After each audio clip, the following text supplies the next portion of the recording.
প্রিয় সপ্তম শ্রেণীর শিক্ষার্থীরা, শুভেচ্ছা নিও। আজকে আমি তোমাদের স্বাস্থ্য সুরক্ষা বইয়ের পঞ্চম অধ্যায় বেড়ে উঠি মন ও মননে এর ৭৫ পৃষ্ঠার ছক সমাধান করে দেব।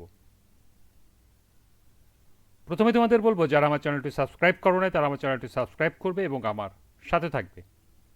তাহলে চলো আমরা ক্লাস শুরু করি। আমার অনুভূতি আমার শক্তি। আমি আমার অনুভূতির যত্নে নিতে যা করি তা ফুলের পাপড়িতে লিখেছি। সেগুলো নিয়ে সহপাঠীদের সাথে আলোচনা করেছি, ওদের কাজগুলোও শুনেছি। এতে আমরা কিভাবে উপকৃত হচ্ছি তা নিয়ে আলোচনা করেছি। এবার আমরা দেখব অনুভূতির যত্নে নেওয়াতে আমাদের কি সুবিধা হয়েছে। অনুভূতির যত্ন আমাকে যেভাবে সহযোগিতা করছে আমার অনুভূতি আমার শক্তি ছকে লিখি। যেমন, অনুভূতি সহজভাবে গ্রহণ করি, অনুভব করি, নিজেকে দোষারোপ করি না। এতে শান্তি পাই, নিজেকে ছোট লাগে না। এরকম আরও যা যা উপকার পাই তা নিচের ছকে লিখি। এখানে একটি ছক দেওয়া আছে, আমার অনুভূতি আমার শক্তি। তো চলো এখন আমরা এই ছকের সমাধান দেখে নিই। আমার অনুভূতি আমার শক্তি। ১.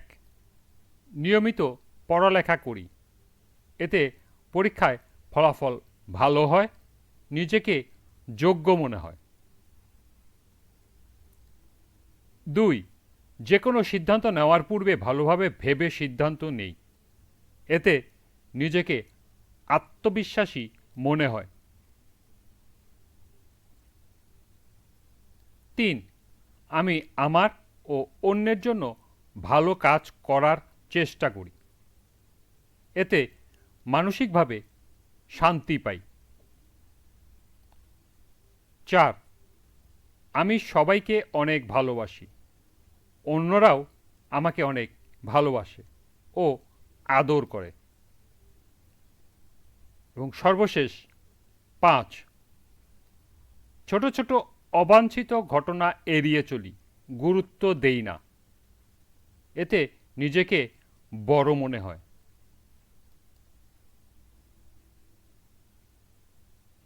এই ছিল আমার অনুভূতি আমার শক্তি ছকের সমাধান।